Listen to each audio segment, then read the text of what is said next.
남영희 강사님을 박수로 청해 듣겠습니다. 안녕하세요.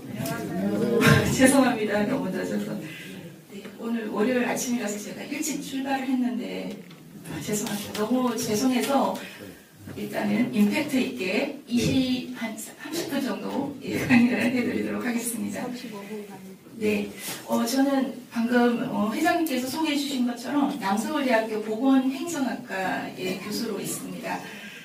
그리고 제가 이제 보건행정이다 보니까 보건학 관련 전공을 해서 보건과 관련된 부분을 오늘 말씀을 드리려고 왔습니다. 그런데 제목이 보시는 것처럼 공중보건 실천가 정약용입니다. 정약용 선생님 대해서 잘 아실 텐데요. 정약용 선생님이 공중보건가라는 건 처음 들어보시죠? 그렇죠? 그래서 저도 제가 보건학을 전공했고 제가 한 달에 한두 번 정도 경기도 남양주에 실학박물관이라고 있습니다. 혹시 와보신 적 있는지 모르겠는데 거기에서 제가 전시해설 봉사도 같이 하고 있습니다. 그래서 정약용 선생님에 대해서 해설을 하거나 알아볼 기회가 많았습니다. 그래서 이번에 저희가 뭐 해설을 할 때는 약간 보건학이나 뭐 의사와 관련된 얘기는 하지 않지만 찾아보니까 정약용 선생님이 지금 보시는 것처럼 이 마가해통과 촌병옥지라는 책을 쓰셨는데 저 책이 의서입니다. 그래서 저 의서와 관련해서 공중보건을 저희가 좀 연계해서 설명을 드리려고 오늘 이런 강의 자리를 만들었습니다.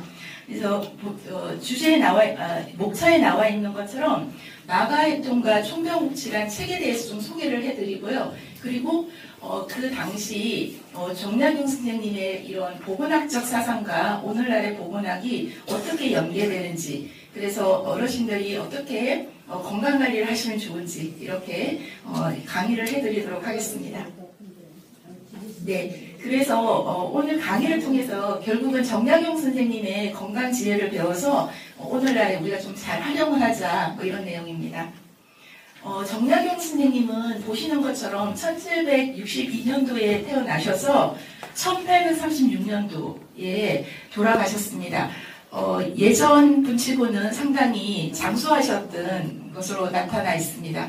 아마도 본인의 건강관리를 잘 하셔서 그렇지 않을까 생각이 되고요.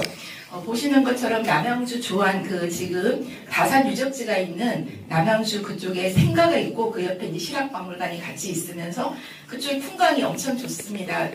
팔당댐 주변이어서 다산 유적지로 지정이 되어서 나중에 산책 오시고 이러셔도 너무 좋습니다. 그래서 혹시 오시게 되면 박물관에도 한번 들려주시면 좋겠습니다.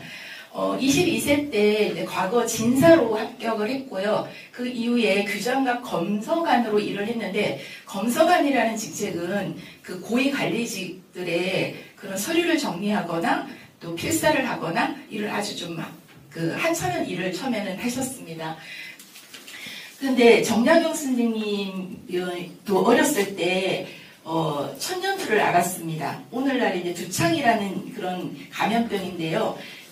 천년두 때문에 이 얼굴에 이렇게 약간 붉은 반점이나 물집이 잡히는 병이거든요.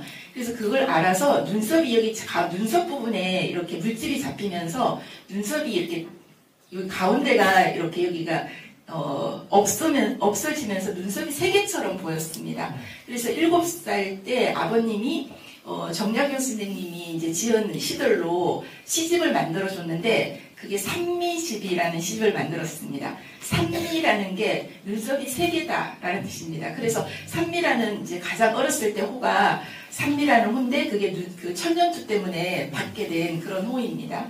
그리고 결혼하고 나서 자녀를 9명을 두었는데 그 중에 6남매가 돌림병으로 죽었어요. 그래서 결국은 3남매만 이제 생존을 했습니다. 그래서 본인도 어렸을 때 그런 이제 감염병에 걸렸었고, 또 자식들도 감염병으로 6명이나 잃었고, 이러다 보니까 이 감염병을 예방하기 위한 그런 것에 대한 관심이 많았습니다.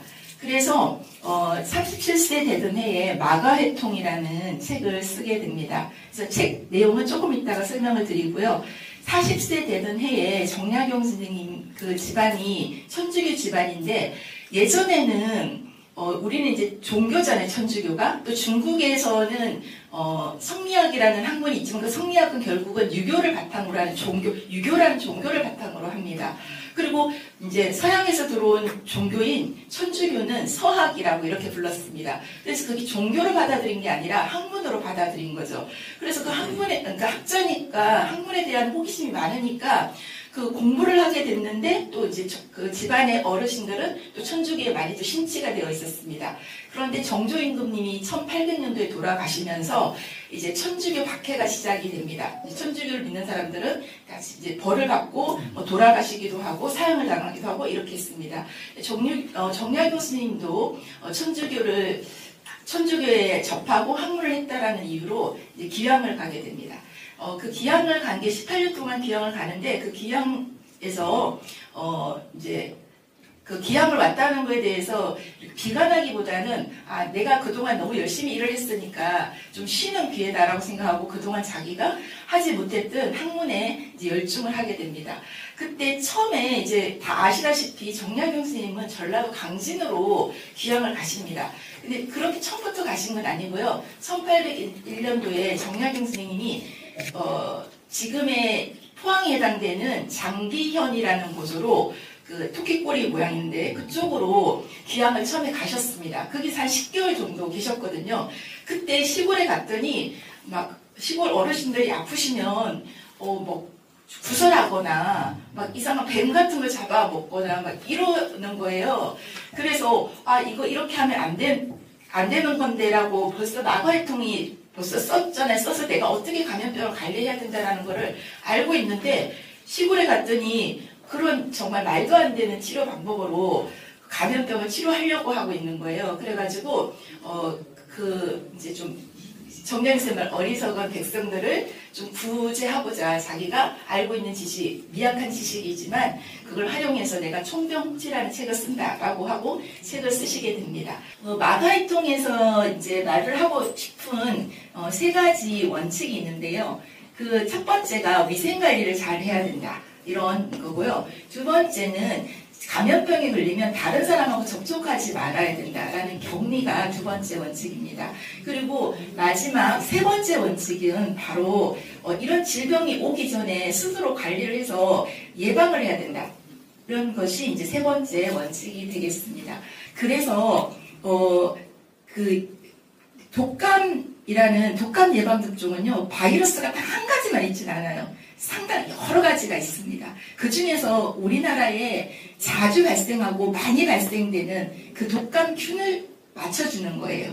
그러니까 앞서 저한테 그거 맞아도 나 독감 걸렸어요 이렇게 얘기하신 분은 결국은 그 맞은 균이 아니라 다른, 그러니까 우리도 코로나 바이러스가 딱 하나만 있는 게 아니라 또 변종이 있다 하잖아요. 그러니까 독감도 변종이 있습니다.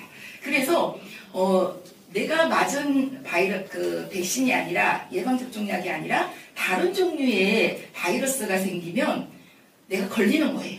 그렇지만 좀 안 맞았을 때보다는 좀 가볍게 이렇게 지나갈 수 있다라고 생각을 하시면 됩니다. 그래서 맞으셔야 된다라는 것을 말씀을 드리고요.